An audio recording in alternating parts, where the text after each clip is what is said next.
No vídeo de hoje abordaremos a matéria de História com o tema A Era Vargas. Getúlio Vargas chegou à presidência do Brasil em 1930 e permaneceu até 1945. Ficou 5 anos afastado e voltou democraticamente em 1950, governando até 1954, quando suicidou-se. O governo Vargas foi dividido em 4 períodos: o governo provisório, o governo constitucional, o governo ditatorial e o período democrático. Nesse vídeo iremos abordar os 3 primeiros períodos. A ascensão de Vargas aconteceu diante de uma crise financeira em nível global, evidenciada na quebra da Bolsa de Valores de Nova York, em 1929. Os cafeicultores brasileiros passavam por um cenário de muitas dificuldades, pois a economia brasileira era baseada na produção de café, e com a Grande Depressão, os preços do café no exterior despencaram, enfraquecendo as bases políticas que sustentavam a Primeira República. Em 1930, acontece uma revolução, que coloca seu articulador Getúlio Vargas no governo provisório.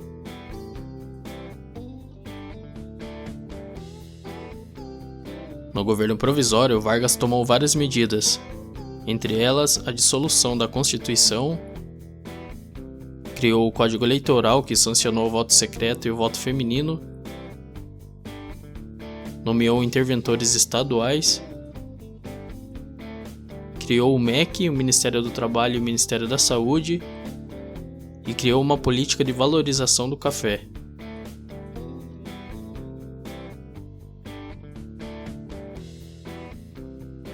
Devido à subida de Vargas ao governo provisório e tentando retomar ao poder, em 1932 os paulistas declaram guerra ao Brasil, o que ficou conhecido como Revolução Constitucionalista de 1932, que rapidamente foi reprimida pelo governo com a ajuda do exército.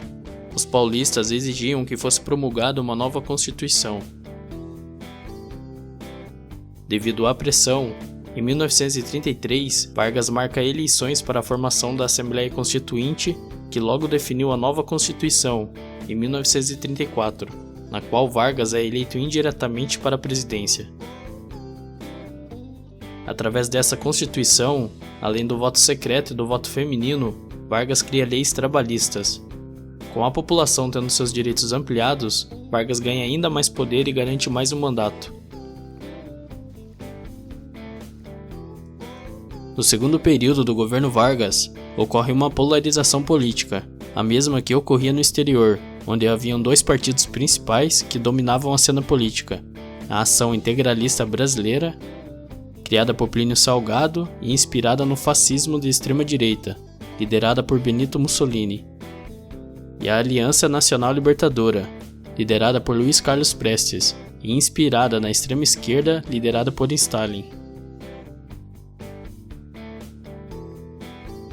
Com orientações e força do comunismo soviético, em 1935 surge o movimento armado, liderado por Prestes, chamado de Intentona Comunista.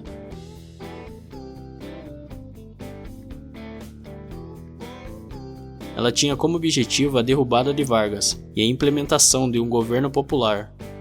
Contudo, o objetivo não foi atingido, e Luiz Carlos Prestes e as lideranças da ANL foram presos. Vargas vê seu governo ameaçado e inicia uma propaganda anticomunista. O temor da ação dos grupos comunistas era tão grande que o Congresso brasileiro concedeu a Vargas os amplos poderes que ele desejava. Depois da intentona, Vargas consegue aprovar o estado de sítio e a Lei da Segurança Nacional é endurecida, além de outras leis autoritárias. Em 1937, Vargas ainda alegava um golpe iminente, dessa vez o Plano Cohen. O plano era falso, mas foi usado para causar alarme na sociedade, e usou essa suposta tentativa de golpe para continuar no poder, pois a lei da época estipulava que ele não poderia disputar a reeleição na eleição presidencial de 1938. Então Vargas dissolve o Legislativo, anula a Constituição de 1934 e instala uma ditadura, que foi chamada de Estado Novo.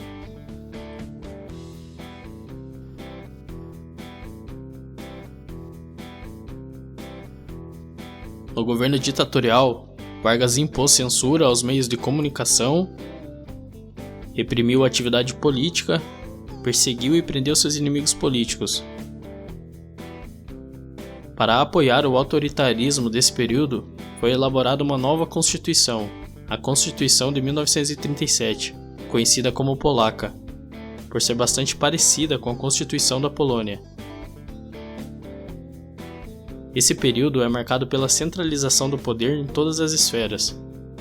Vargas interveio na economia, na política e na administração do país de maneira ampla. Vargas acaba criando o Departamento de Imprensa e Propaganda, a Justiça do Trabalho, o Decreto do Salário Mínimo e a consolidação das leis do trabalho. Esse foi o período que o nacionalismo econômico ficou evidente com a criação da Companhia Siderúrgica Nacional, Companhia Vale do Rio Doce, Fábrica Nacional de Motores, Companhia Nacional de Álcalis e a Companhia Hidrelétrica de São Francisco.